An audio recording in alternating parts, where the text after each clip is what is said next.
एक प्रकारची मदतच देवेंद्र फडणवीस राहुलजींच्या छात्रों के गुंज या कार्यक्रमाला करत आहे असं म्हटलं तर वावगं ठरणार नाही।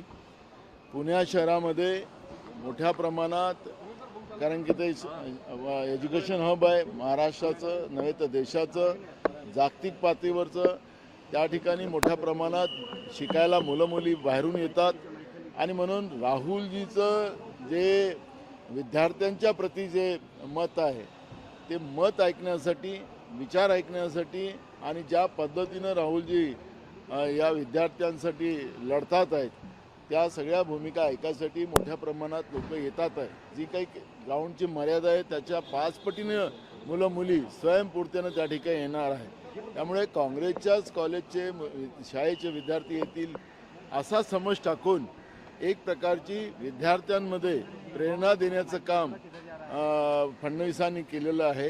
त्याच्यामुळे राहुलजीच्या सभेला एक प्रकारचं फडणवीसांनीच मदत केलेली करताय असं आपल्याला वाटतं आहे। नागपूर महानगरपालिकेच्या सर्वसाधारण सभेमध्ये वंदे मातरम 2 कडवेच म्हटले गेले। एकीकडे भाजप नेहमी काँग्रेसवर आरोप करतात, आज त्यांच्याकडनं चूक झाली। नाही, हे चूक म्हणता येणार नाही, कारण की आपण पाहिलं असेल की वंदे मातरम जे आपण गातो आहे याला मान्यता देण्याचं काम महात्मा गांधी असतील, रवींद्रनाथ टागोर असतील, सरदार वल्लभभाई पटेल असतील, सुभाषचंद्र बोस असतील, पंडित जवाहरलाल नेहरू असतील, या देशाच्या महान नेत्यांनी या वंदे मातरमच्या 2 कडव्याला मान्यता देऊन त्यामध्ये देशातील सगळ्या जाती वर्ण लोकांना सहभागी करून ते वंदे मातरम त्या पद्धतीचं आहे।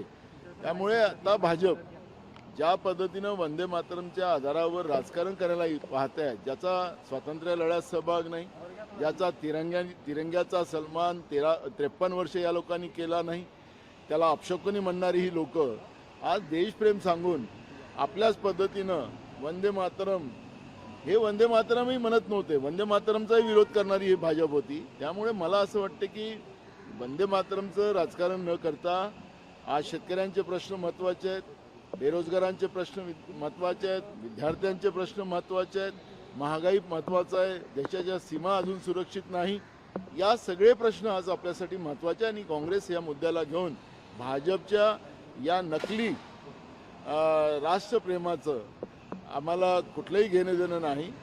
त्याच्यामुळे मला वाटतं की आमच्यासाठी जनतेचे प्रश्न महत्त्वाचे आहेत आणि म्हणून आम्ही ते प्रश्न घेऊन चालतो। पृथ्वीराज चव्हाण असं म्हणाले की 2014 मध्ये शिवसेना, राष्ट्रवादी काँग्रेस आणि काँग्रेस सरकार स्थापन करणार होती।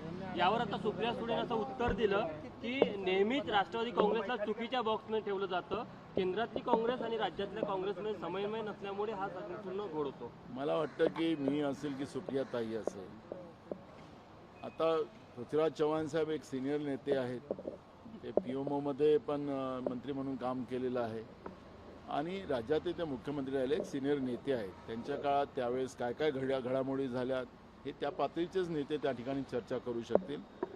त्यांनी काही मांडलं असेल तर त्याच्यातलं त्या काळात त्यांच्यासमोर काही घडलं असेल, आमच्यासमोर तसं काही घडलेलं नाही। त्याच्यामुळे मला वाटतं की त्याच्यावर आम्ही वक्तव्य करावं असं मला वाटतं। ताईचं जे म्हणणं की काँग्रेस, केंद्रातली काँग्रेस आणि राज्यातली काँग्रेस यामध्ये थोडा समन्वय नाही, मला त्यांनी आम्हाला समन्वय सांगायची गरज नाही। मी काय बोलतोय की पवार साहेब आणि पृथ्वीराज चव्हाण साहेब यांच्या लेवलवर त्यावेळेस काहीतरी घडामोडी झाल्या असतील, त्याच्यावरचं वक्तव्य ते करतात आहे। त्याच्यामुळे त्या लेवलच्याच लोकांनी त्याच्यावरचं वक्तव्य करावं। मला असं वाटतं की आमच्या पिढीने याच्यावर काही बोलावं असं मला वाटत नाही। देशात सत्ताबदल जर झाला तर तो काँग्रेसमुळे नाही तर पंतप्रधान नरेंद्र मोदी यांच्यामुळेच होईल आणि 2029 मध्ये ते पंतप्रधानही होणार नाही असा दावा पृथ्वीराज चव्हाणांनी केला।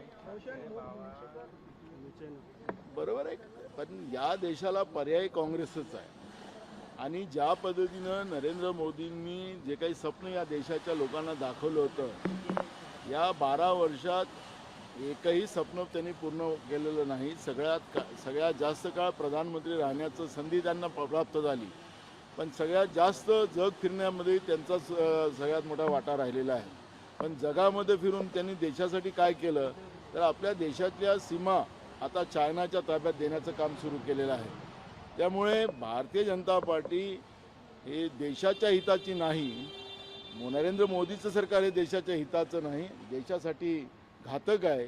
त्यामुळे त्यांच्या चुका तर आहेच, तो भाग वेगळा आहे, पण काँग्रेस हा देशामध्ये पर्याय आहे आणि काँग्रेसला लोक पर्याय समजतात. आमचे नेते राहुल गांधींना ते पर्याय समजतात आणि त्याच्यामुळे देशामध्ये काँग्रेसचं सरकार पुढच्या काळात देशातली जनता आणेल अशा पद्धतीचं चित्र आज देशामध्ये आहे. अंगणवाडी सेविकेने जे पोषण आहार मिळतो त्याचा निकृष्ट दर्जा दाखवला होता, त्याचा व्हिडिओ व्हायरल झाला, पण तिच्यावरच कारवाई झाली, म्हणजे सरनिसाला फाशीचा प्रकार संपूर्ण. कालच आमच्या खासदारांनी भंडारा जिल्ह्यामध्ये मध्यान्ह भोजन असेल, अंगणवाडीतलं खाद्य असेल, याच्यावरचं एक प्रेस आमच्या भंडाऱ्याच्या खासदारांनी घेतलेली होती. तसंच आता आंबेवाडीच्या अंगणवाडीच्या सेविकेनी त्या पद्धतीचं लहान मुलांना देणाऱ्या पोषण आहाराच्या ह्याच्यामध्ये ज्या काही त्याच्यामध्ये चुकीचं खाद्य त्या ठिकाणी दिलं जातं, निकृष्ट दर्जाचं खाद्य दिलं जातं, त्याच्यावरची तिने पुढं आणलं. खरं तर त्याच्यात चौकशी व्हायला पाहिजे होती. आता तिने या म्हणजे सरकारचेच त्या ठिकाणी लोक आहेत सप्लाय करणारे, लहान मुलाच्या तोंडातला घास खाणारी महाराष्ट्रातलं भाजप आणि महायुतीचं सरकार आहे, त्याचा प्रत्यय या निमित्तानं आला. ते चौकशी करायला पाहिजे होती आणि चौकशी करून जो पुरवठादारक आहे त्याच्यावर कारवाई व्हायला पाहिजे होती.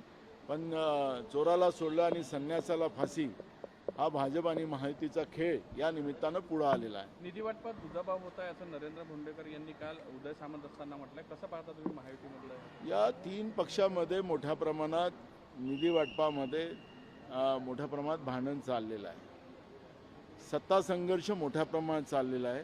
त्याच्यामुळे महाराष्ट्रामधलं आपण परिस्थिती पाहिली की यांचं पाचवी बहुमत असताना सुद्धा महाराष्ट्र हे गड्ड्याचं महाराष्ट्र निर्माण झालेलं आहे.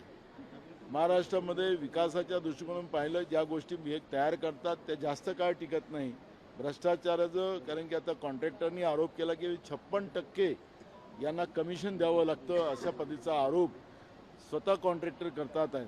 आता 56% कमिशन द्यावं लागत असेल तर जनतेच्या पैशाची लूट या निमित्तानं चाललेली आहे आणि त्याच्यामुळे निकृष्ट दर्जाची कामं होताना आपण पाहतो आहे. आणि म्हणून महाराष्ट्रात गड्ड्याचं साम्राज्य अशा पद्धतीचं चित्र आज महाराष्ट्रामध्ये झालेलं आहे. भाऊ, साखरेचे दर 70 रुपये किलोच्या वर गेलेले, 70 ते 75च्या घरात आहे, म्हणजे ऐन सणासुदीच्या काळात ही महाग आहे. आता महागाईची चर्चाच करायची नाही अशीच परिस्थिती आज भारतीय जनता पार्टी निर्माण करून ठेवलेली आहे. आणि म्हणून नकली देशप्रेम आणून वंदे मातरमवर चर्चा अशा पद्धतीचं हे भूमिका चाललेली आहे. गोरगरिबांना सणासुदीच्या काळात गोडधोड खाता यावं नाही. आता तर त्याच्यामध्ये आपण पाहिलं, निर्मला सीतारामन म्हणतं की कांदे खायची गरज काय, आता ते उद्या म्हणतील की गोड खाण्याची गरज काय. अशा पद्धतीचं ते लोक या पद्धतीचं वक्तव्य ते करताना आपण पाहतो आहे. त्यामुळे मला असं वाटतं की महागाईचं या सरकारला घेणं देणं नाही, बेरोजगारीचं घेणं देणं नाही, शेतकऱ्याचा तर प्रश्नच नाही, यांच्यासाठी शेतकरी कुठल्याही अर्थ यांना शेतकऱ्याशी घेणं देणं नाही. अशा पद्धतीचं चित्र आज महाराष्ट्रात पाहिलेलं आहे. आणि म्हणून आम्ही महाराष्ट्रभर महागाईच्या विरोधात, बेरोजगारीच्या विरोधात, शिक्षणामध्ये असलेलं आता शिक्षक नाही, इमारती नाही आणि शेतकऱ्यांचे प्रश्न घेऊन काँग्रेस पक्ष महाराष्ट्रामध्ये एक मोठी लढाई उभी करेल अशा पद्धतीचं प्लॅन आम्ही केलेला आहे. पुण्यात तरुणांसाठी कार्यक्रम होत आहे, त्याला कुठेतरी संघर्ष पाहायला मिळत आहे, विरोध पाहायला मिळत आहे, मोठ्या काय होतं? कुठलाही संघर्ष नाही आहे. तसं तसे देवेंद्र फडणवीस साहेबांनी राहुल गांधींच्या सभेसाठी मदतच करतात आहेत. ते परवा ते बोललेत की काँग्रेसच्या शाळा कॉलेजचेच मुलं त्या ठिकाणी मुलं राहतील. पण तुम्हाला माहितीसाठी सांगतो की त्यांच्या या वक्तव्यानं जे ग्राउंडची कॅपॅसिटी त्याच्या 5 पटीनं मुलं मुली त्या ठिकाणी राहतील. पुणे हे शहर हे शिक्षणाचं माहेरघर आहे, शैक्षणिक हब आहे. देशभरातून मुलं मुली त्या ठिकाणी शिकायला येतात, जागतिक पातळीवर मुलं मुली शिकायला येतात. आणि राहुल गांधींचं आकर्षण विद्यार्थ्यांमध्ये मोठ्या प्रमाणात आहे, नवीन पिढीमध्ये आहे. त्यामुळे मी तुम्हाला सांगतो की त्यांच्या परवाच्या टीकेच्या नंतर तरुणांमध्ये एक मोठा उत्सव निर्माण झालेला आहे आणि त्या ठिकाणी मोठ्या प्रमाणात मुला मुलींची गर्दी आपल्याला पाहायला मिळणार आहे. थँक्यू. थँक्यू.